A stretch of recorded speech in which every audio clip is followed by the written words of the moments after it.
really help me out. Well, I have to wait until it's live, honey.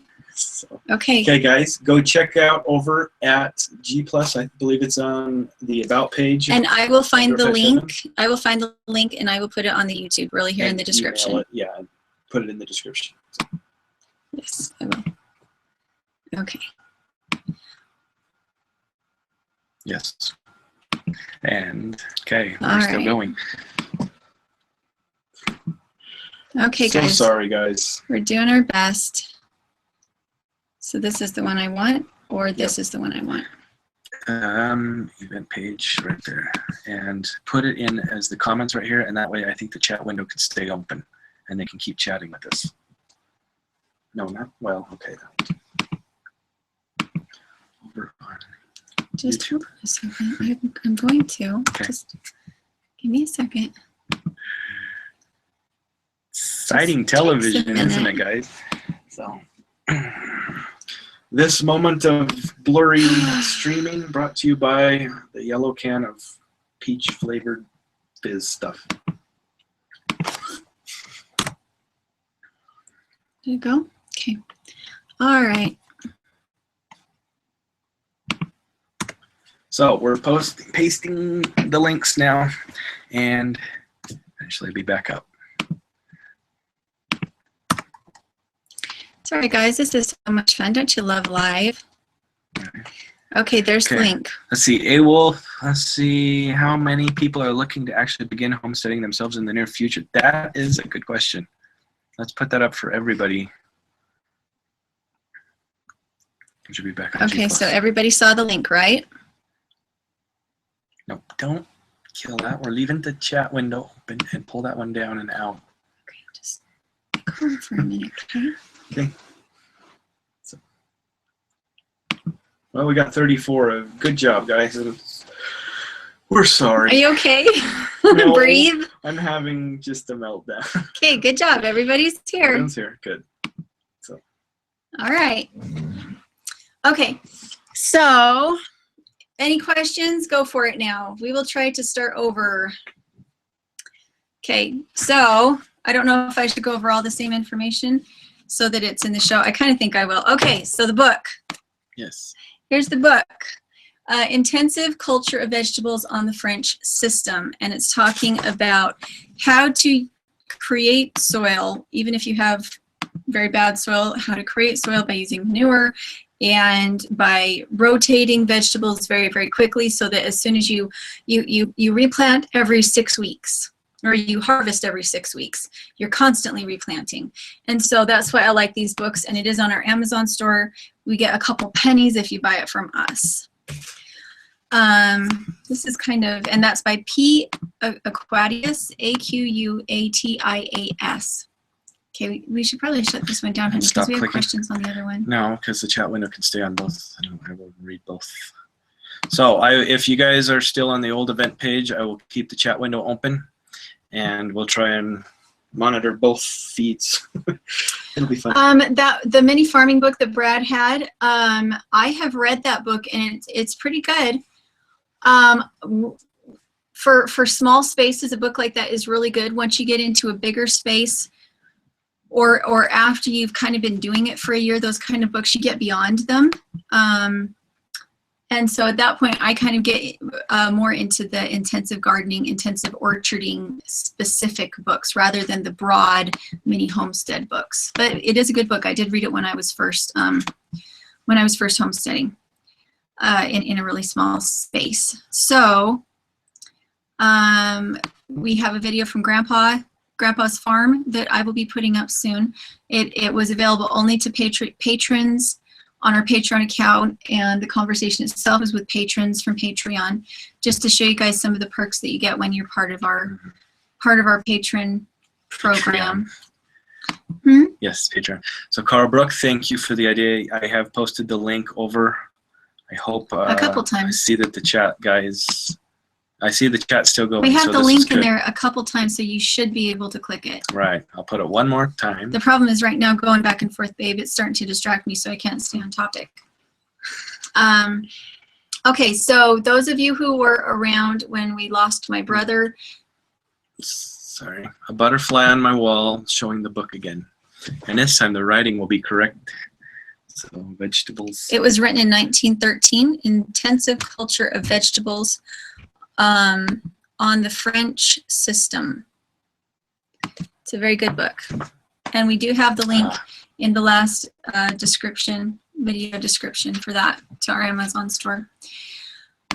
Go ahead, I've got to delete. Anyway, honey, seriously, it's so distracting when you're moving between the Probably different. the clicking too. But, yeah, I'm having a hard time staying focused. Okay, so any of you that knew a few months back, we lost my brother, not like dead, but we thought he was dead. And we put out a bit of a plea for help. He's actually staying with us now. He has been a woofer. And so he just popped up and will be staying with us. And that is super exciting. We're really grateful to have him. Besides him, we have a very, very full house right now. We have 3 woofers, 1 brother, plus our family. And so the table is very full in the evening. One of our woofers will be taking off. He's from Ireland. He will be going home, he will be going to his next host farm on Tuesday night. So then we'll still have 2 woofers and we'll have my brother here. And for a small farm, I would highly recommend not having that many woofers. It is definitely difficult to find enough work for everybody and to afford to buy supplies for everything when you have that many people. Let's see. I finished, can you get in there and grab me the blue hat? Sure. I finished Jeff Barr's hat. Blue hat. No blue hat. Oh, wait. So I finished Jeff Barr's hat. He was the one that guessed that it was Corinne. And so I tried to make it really nice and masculine. It's very soft. And it is made out of goat mohair. It should be really nice and thick. And warm. And very warm. So that's Jeff Barr's hat. And let's see. So what do we do preventative? Okay, so Bacon Please said, what do we do preventative for our animals? What I do preventative is I don't have too many animals. I do not keep them in an enclosed situation when I can help it. None of our animals, with the exception of our rabbits, are in any kind of cage for very long. We try to have them out in the open air, on pasture, able to free range, and our animals don't get sick. We've never had a sick animal. And animals that come to us have been the ones that have been sick, that a lot of times have been on the commercial feed and have been in coops and runs rather than free range. A lot of times they have come to us and then not done well. And for those, it depends on the animal. If we're very, very selective about goats, about our large animals and who we bring to our property because of sicknesses. But for small things like ducks and chickens, they are free range. And if they start to go downhill, in the beginning, I used to worry about things like them being egg bound or having a limp or something like that. And I would try to fix it. And the thing is that when an animal starts to go downhill and it becomes obvious that they're not doing well, it's better just to let nature take its course, because you're going to be babying that animal for the rest of its life. And a lot of times when other animals start to pick on one animal, 1, they're too close together, they need more space, or 2, that animal has parasites. When an animal starts to be lethargic and sick and the other animals start to pick on it, in my experience, every time that animal has had parasites, and they have been prone to parasites, and it's been such a systemic bad situation that you want to get them away from your other animals. And in those cases, I have put them down, and then I haven't eaten them. I haven't even buried them on my property. Instead, it's one of those things where you like burn the carcass or wrap it in lots of layers of garbage sack and put it in the garbage. And so if we have a sick animal, we have a tendency to put them down. If it's because those illnesses have a tendency to be genetic, or they have a predisposition for it in some way, or something like that. And so the way that we do preventative is just not to bring them on our property. We just don't bring them on our property. Marlene's Whole Food, that's the conversation has started. Yes, we are running on G+, and I'm trying to monitor both feeds. And so if you want to chat on the window over there, we are watching it as well. So I'll try to get in any questions that you guys have. And Kelly, kind of like if a squirrel is easy hunting, it probably has spotted liver and is not feeding. Exactly. When we get in to butcher an animal and we see that it has spots on its liver, we know that it had some parasites. We don't eat the liver. We will still eat the rest of the meat, but we don't mess with the liver. We don't mess with the internal organs if it has spotting. And we've had sheep like that. A lot of times when you butcher a large animal, you will, even if it's been on the farm, it'll have some parasites. That's very normal. But an animal that acts lethargic and like it's not really interested in life, that's a huge red flag for parasites. And some animals just get them constantly, or we had one rabbit that had them so bad, it was so gross. And all the other rabbits that lived with her would attack her. And when I did finally put her down, she was completely full of worms. It was really bad. And it was, so I think it was just God's way or Darwin's way of thinning the herd out. And keeping disease from spreading. Right. And then Genesis Restoration, are you getting a replacement woofer on a regular basis? Up until this point, this is the problem with the woofing program, is that there's not a huge amount of accountability as far as them showing up. And so we found, our first woofer came when she said she was going to come. Our second woofer, she kind of changed the timing that she was going to come. And then we finally said, well, let's wait another 2 days. Go back to the original time you said you were going to come, because I won't be around. And I want to be here when you get here. And then at that point, she changed all her plans and didn't tell us. And then she did tell us, and she ended up never showing up. And so what I did after that was I would say yes to people, just hoping that somebody would show up. And so the first woofer, she showed up on time. The second woofer, she didn't. Daniel showed up on time. And then the next two, the ones we have right now, that were the last batch, they showed up on time. And so in the future, I would rather err on the side of caution of not having a woofer rather than double booking, because even though we have space for them, it's been fun. Even though we have the space for them in the RV, it is very, very stressful for me to try and feed this many people and find enough projects for everybody. A woofer is a traveling farm worker apprentice. They are usually young people that travel from farm to farm, and you feed them and you house them, but you don't pay them, and they do farm labor for you, and it's amazing. It's really great. They have been digging shallow ditches, more like a trench, for us to throw fruit pits into, and to take willow switches and poplar switches and cottonwood switches and put them in, so that we'll have shade trees for the goats next year. So that's what they've been doing. I'd like to have them help me go and get hay, but and firewood would be nice too. And firewood. So those are the kind of things they've been doing. They've been they can stack hay. They can, if they have carpentry skills, they can build you stuff. They can work on tractors.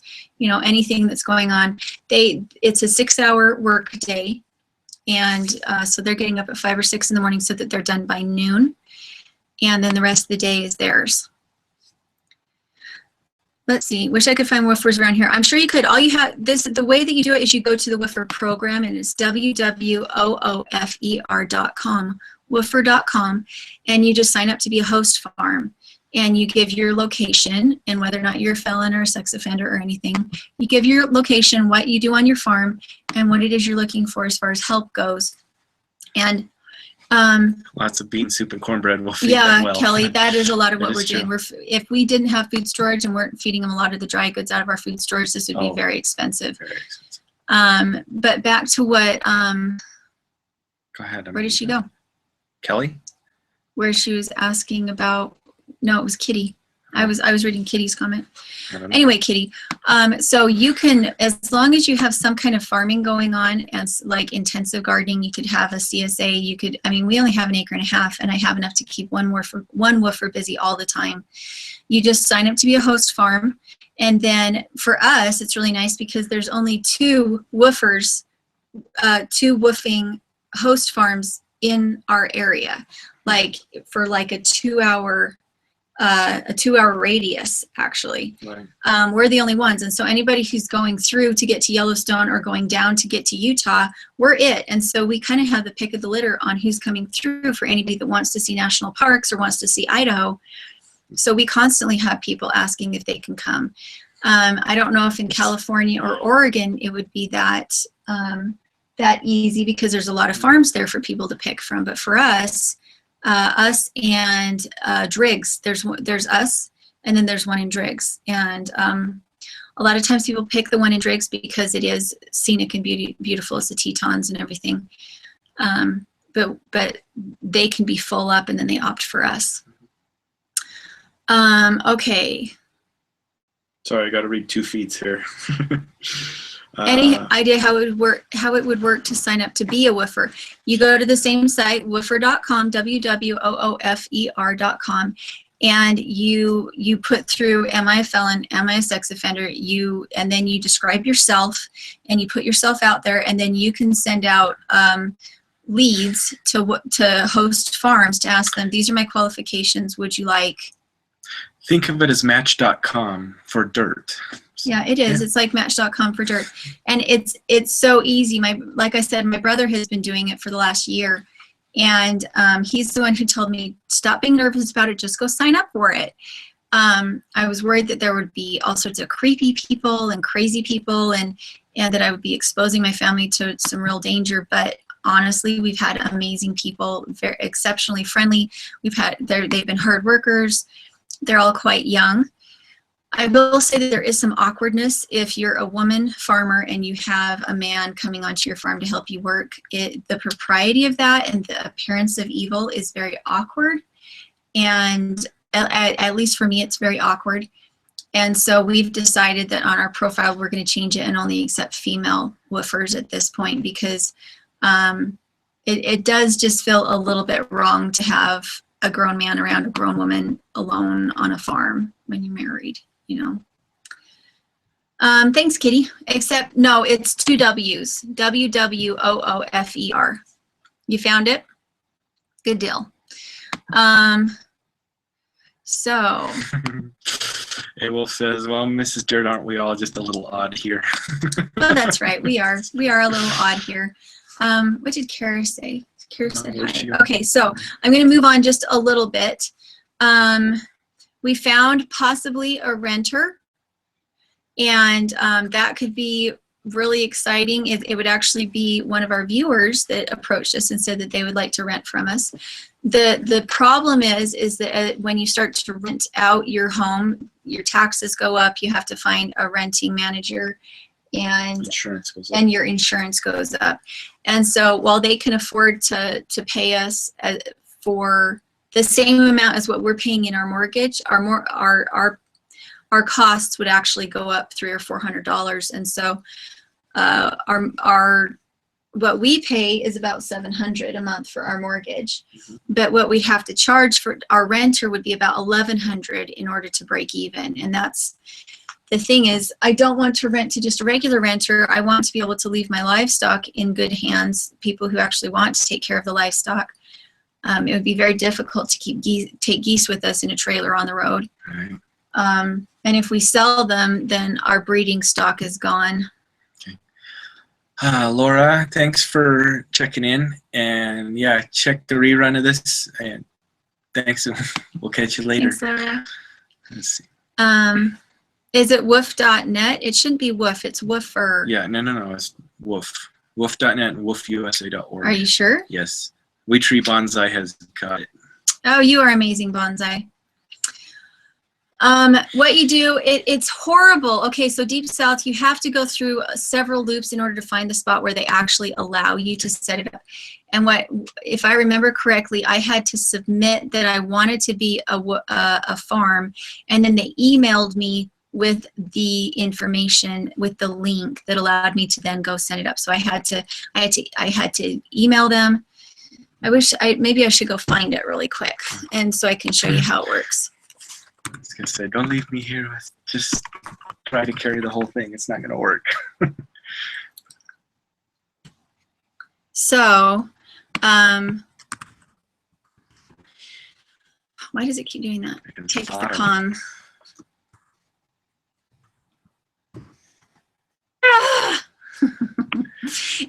It took me a couple of tries. Dot. And you have to really jump through some hoops to get to it. But it's really worth it once you get there. So it's woofusa.org, www.oofusa.org. Okay, and you go through it, and it says be a host. So it says how it works is one of the tabs, and then you go to be a host, and then it'll take you down, and it'll say become a host. Near the bottom, right? Mm-hmm. There's a couple different things you do, and if we were still on the old feed, I'd be able to do a screen share and show you what she sees. Do you have a mirror? I don't. But, I mean, that's what you do. You go to how it works, become a host, and then it goes to sign up. And on one side it says Woofer membership. On the other side it says host membership. Or better yet, type in www.oof.usa. Not dot. woofusa.org/host-membership, and then click enter, and it will take you right there. Mm-hmm. And then you do have an option of donating a little bit of money. I donated $15. They don't request that you donate. I mean, you can donate I think you can donate as low as $1 in order to be signed up. But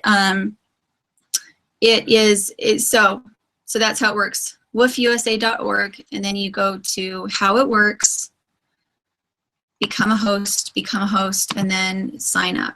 And it's really straightforward, but you do kind of have to jump through some hoops.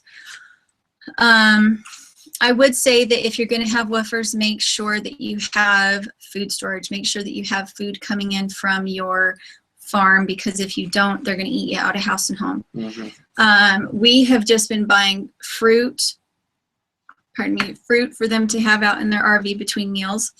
And usually we don't buy a lot of fruit. The girls usually just kind of graze off of the Nanking cherries or whatever fruit's available.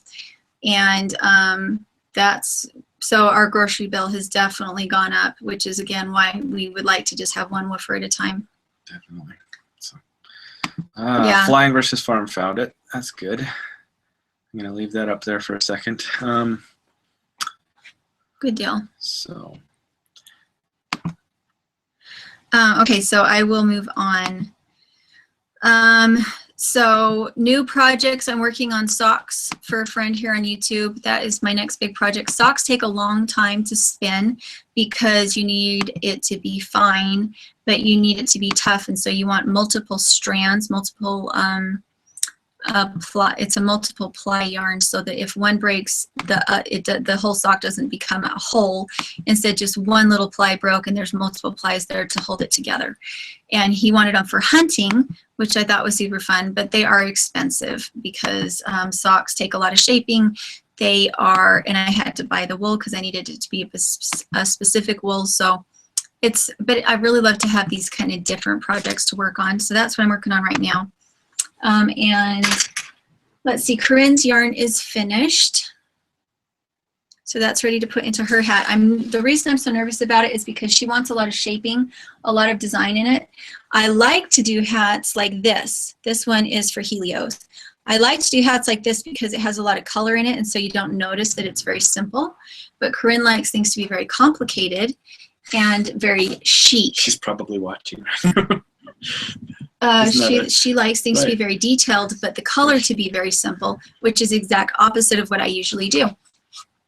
And so I'm working on her hat. Again, Jeff Barr's is finished.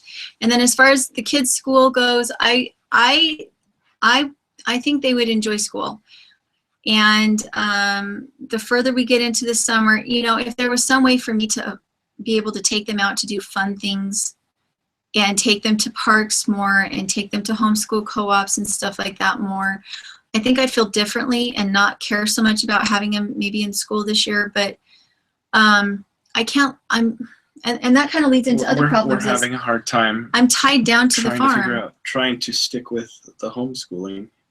And well, and what it all comes down to is that I am tied to the farm. In order for us to be able to afford to eat the way we need to have good health, I don't leave the farm. I tend the garden, I tend the animals, and I take videos and stuff like that. And like with the woofers being here, I have not stepped away from that sink and washing dirty dishes for almost 2 weeks now. And it means that in order for us to really eat well, I have to be here. In order, if we were to eat out and eat the quality of food we need to stay healthy, we'd be spending $40 a meal for our family to eat out. And so we can't leave the farm, at least not easily. If I were to prepare the meal to be able to take it with us to go do these activities, that's fine. But it means that, so I did all this prep to get food ready. We go out and do the activity. I get back, and then I have to get the next meal cooked. I have to get, if we leave after breakfast and we eat lunch out, and I had packed a picnic basket and we'd gone out, what happens is after we do our activity, we come back home, I get everything unpacked, and I just start on the next meal. I'm tired because I've been driving all day, and it means that my own work here at home didn't get done, the gardening didn't get done. And so my big struggle right now is I value my work that I have to do here, but I have kids that need some socialization. And honestly, I'm a little burned out on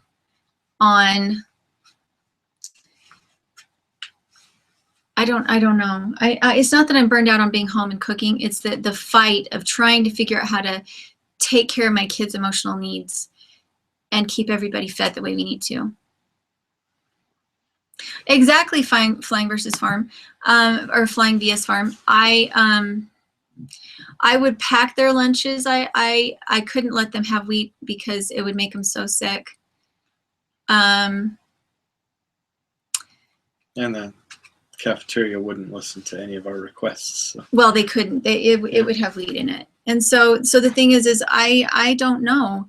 I don't know what to do. That's the conversation and the argument we've had with ourselves for all summer.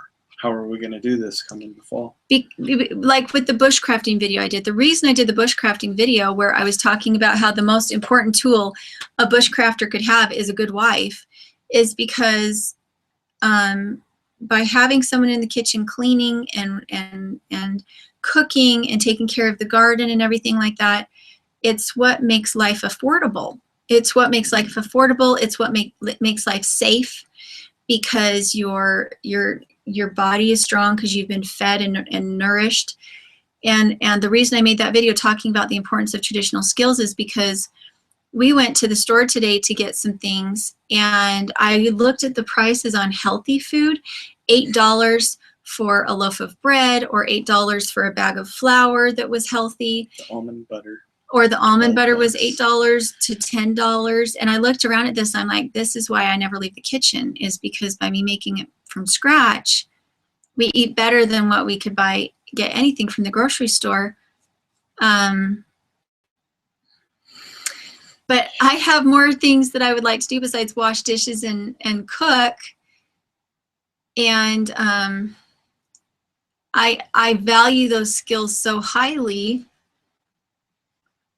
I'm just so conflicted about it. I'm so conflicted about it. So Beth Grant DeRuth comes in. I'm always amazed at how our elders did so much in the 1800s and into the 1950s.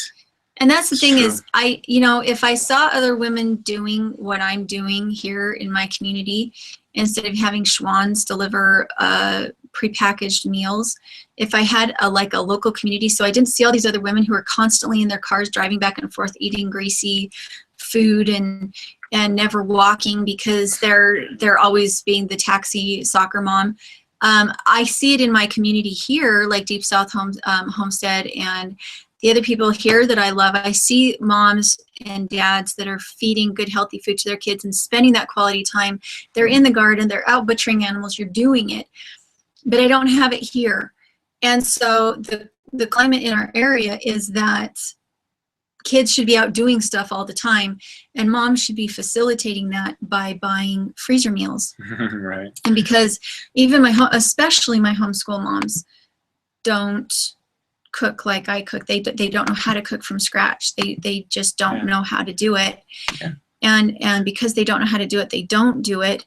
And so I don't know if it's that I'm comparing my capacity as a mother to women who are buying freezer meals, or if it's just that I'm expecting maybe the YouTube thing is too much for me to be able to keep up with the things that we really value. Right. It's just such a hard thing. Kelly says add some music while you work. True. It makes my day go better when I turn up the radio for sure. So okay, you guys over on the YouTube chat, how did we get onto fishing? Oh, they just like Everyone's to talking have about side fishing. note conversations. Okay. It's No, what always I- happens. Right. I was just reading some of these. You guys are just awesome. Okay, so we think we may have found renters, so we may be able to do some traveling. We would like to do some traveling with the girls. Michigan Snow Pony was talking about how we shouldn't do that because we can't take the animals. And I agree with that. I do think it would be really hard on the animals. It's why I think if we drove, 10 hours every fourth day and then rested for 3 days, we could take some of the animals. But the reason why we're so focused on wanting to do it is that we have never done vacations or really fun things with the girls. We're always home. And so again, it comes down to the girls and not wanting them to feel lonely, not wanting them to, as they age, feel depressed, like they don't have friends. And we're hoping that doing this cross-country travel thing would kind of take us out of our box a little bit and allow us to share and love on people and Definitely. And that kind of thing. Yeah. The only big up in the air question besides the animals is how would the channel, change, and we'd have to. Well, and he would be working. Family vlog. Right now, John is working part-time, so we wouldn't have that income if we went across the country. Sorry, honey. If we went across the country, we would be relying 100% on the YouTube, which is why having a renter that couldn't pay the full amount that we would need to break even is kind of an issue. Jennifer, our scarves are on Etsy, and it's under Dirtpatcheaven on Etsy. And we love it when you guys have some of our stuff. I always send a piece of myself with it because I'm shedding. I'm always shedding. And so unfortunately, it's not just wool fiber People that ends up. hair. Well, no, it's long enough that I think it really gets wound into the hat. But you own okay. a piece of me when you get one of my projects. Unfortunately, I'm sorry. Beth, yes. YouTube takes up about 3/4 of the time that I'm awake. It does. And I love it, and I love our community, and it is a huge part of my life. I think it wouldn't bother me so much if we were on the road, because I wouldn't, it would be describing a place we saw. And if we were going cross country, we would be taking videos of you guys. If we were staying with you guys, we would be taking videos of your homestead and finding out what you do and showcasing your channel. So, so I think I would have plenty of fodder. It just wouldn't be of the dirt variety. Right. Mike Miller says, go to a construction job site and you can hear music all day. That is so true. Been there. So. Okay. So, one of my best friends is moving. She lives just down the road, and I got her started in goats. She has quite the herd. She's a little bit on the hoarder side of herding. They're all very good goats.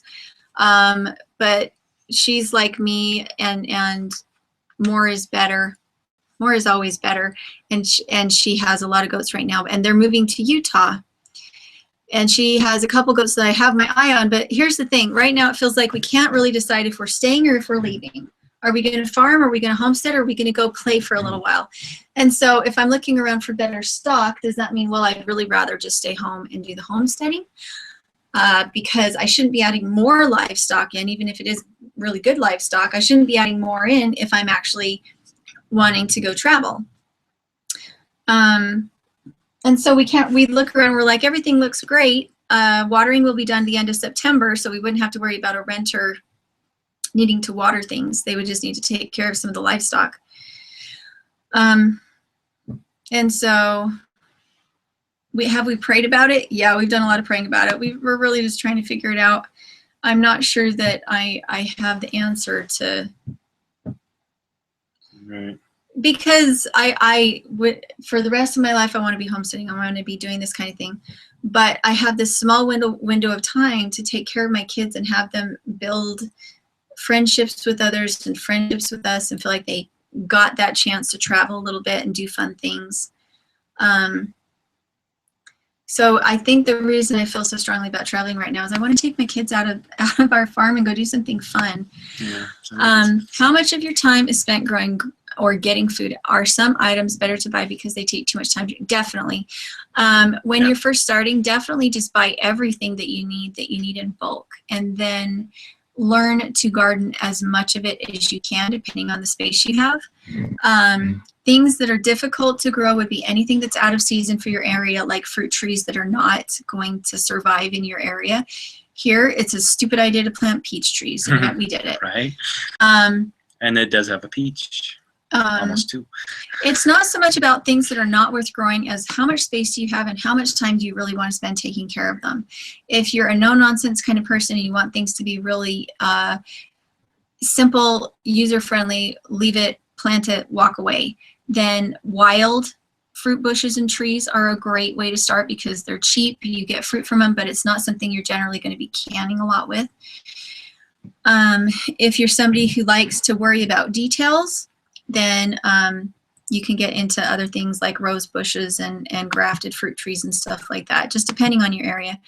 As far as in the garden, again, it depends. It depends on, for me, I would never go grow grain, and I shouldn't grow potatoes because in our area, everybody grows grain and everybody grows potatoes. I can get them for so cheap and support a local farmer that I should. And instead, I should grow other things that are harder for me to find. Grain is difficult to grow on a small scale and get enough to be able to feed yourself and feed your family. Can it be done? Yes. So again, it kind of depends on what you want to do. Don't you think that sounds fun, Kitty? Travel and visit different homesteads. I think it would be an amazing learning opportunity. We have the RV. Filming it. Yes. And filming it, but we have the RV. It was free. Our neighbor, who is an amazing man, gave it to us. He's always doing stuff like that. Yeah. So we didn't have to sink any money into the RV, or we could just get in our expedition and drive and hope that people had an extra couch. But I think that would be less comfortable as far as privacy goes than just having an RV to take. Right. Jennifer says Central Florida offer is always open. Thank you. Thank you.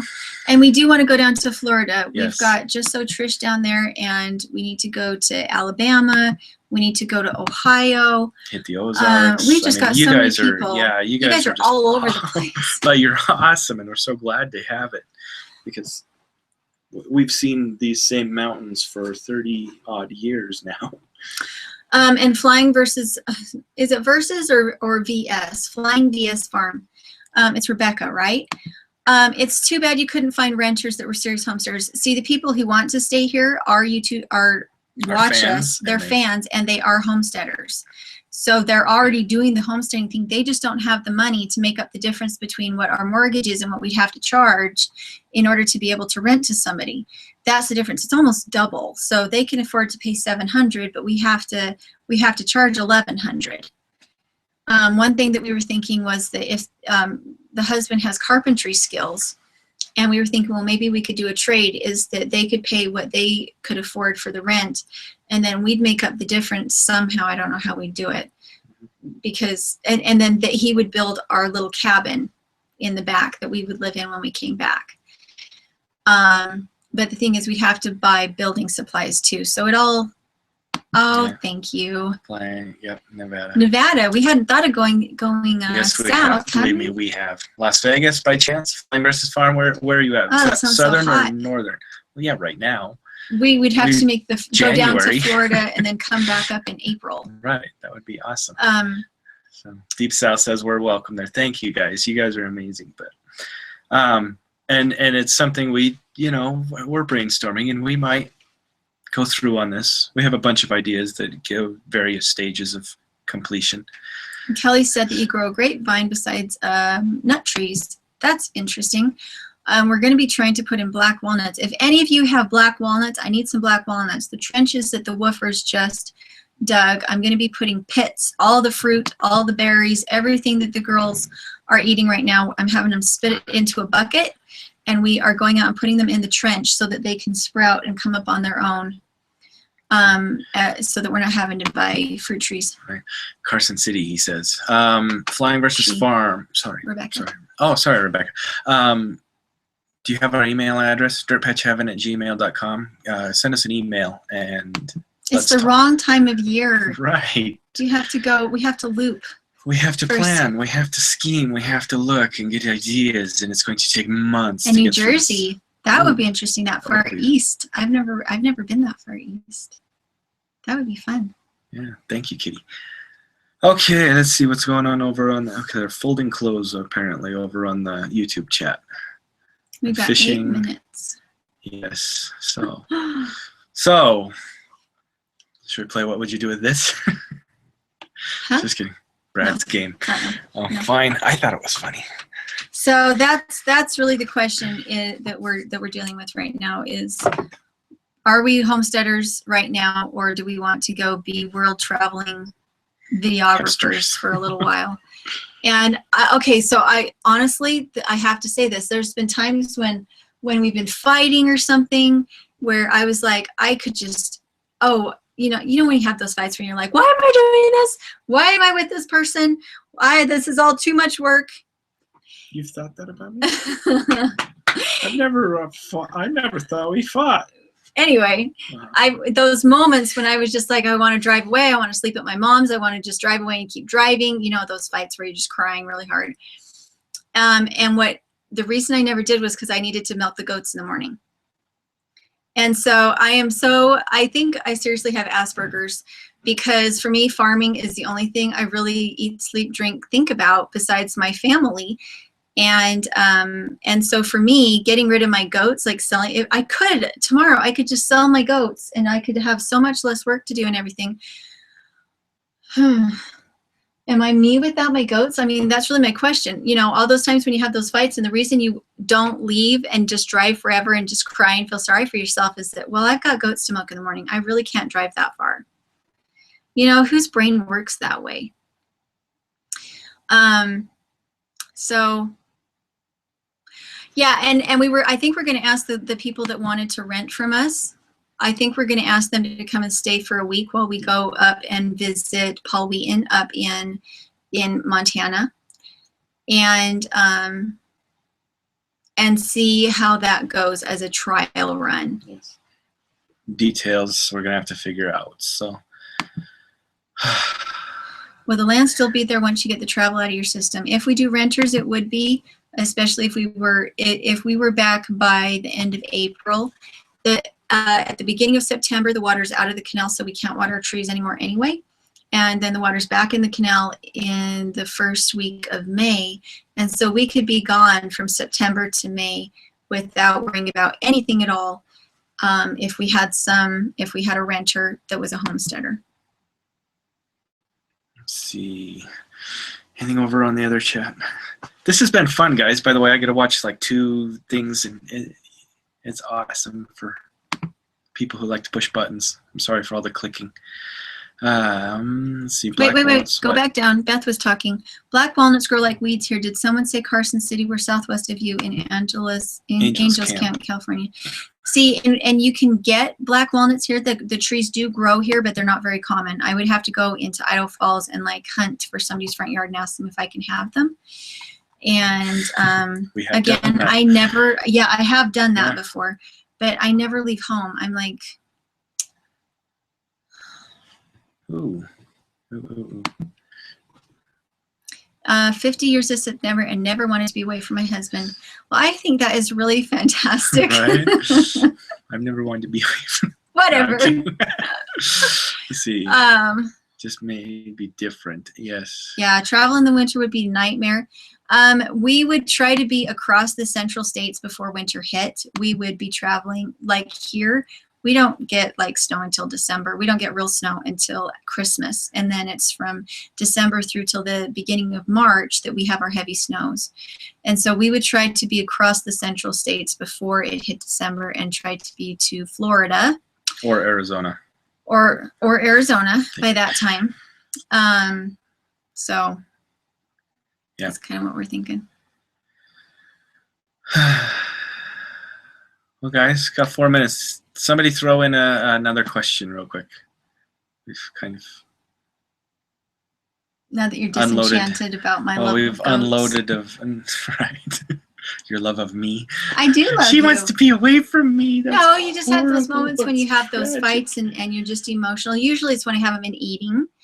I get hangry. I get very, very hangry and crazy hangry. And when we first started homesteading, I definitely wasn't eating enough.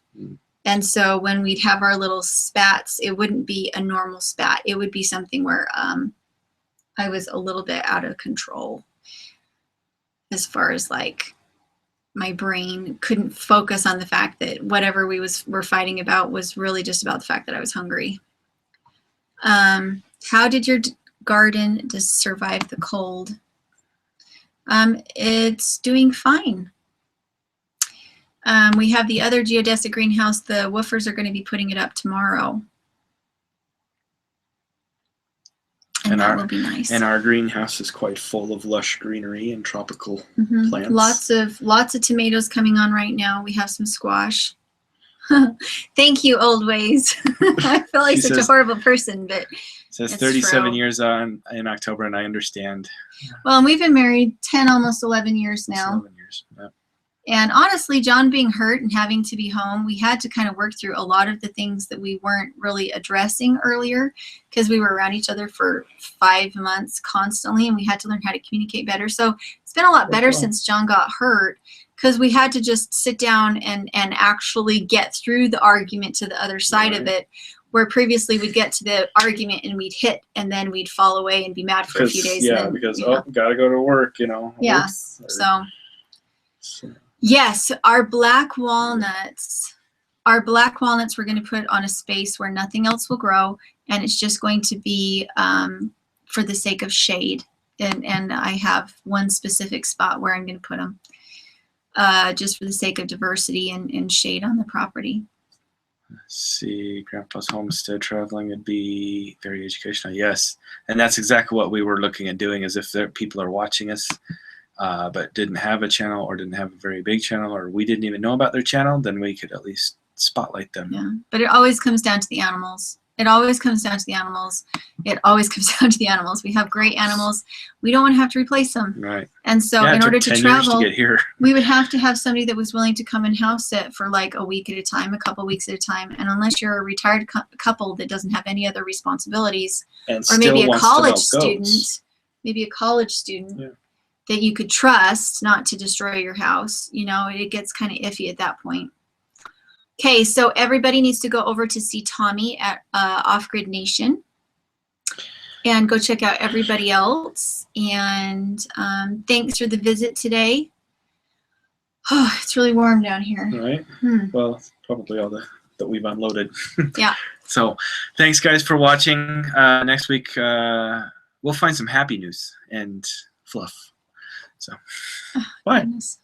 Oh, wait, the lemonade farm asked, husband wants to know, the ones that we have are a mix of Rex, Silver Fox, and Chinchilla. Chinchilla, I might be thinking, it's not Flemish Giant. There might be a little Flemish Giant in it. What is Chinchilla the right word? But it's a mix, so it's a homestead. It's a homestead special meat breed. Okay, and Tommy over at Off Grid Nation. He's next. Oh, no. That's right. Okay, no, Big Bear is taking over Tommy's. Big Bear, thank you, Kara. Big Bear is subbing. So let me say, so Big Bear Homestead is taking over for Tommy at the Off Grid Nation. So go check out Big Bear Homestead. I even wrote that down in my notes. How did I forget that? So go see Big Bear Homestead, Big Bear, one word, Homestead, separate word. And go check them out. That'll be a really fun broadcast. Okay. Have a great week, guys.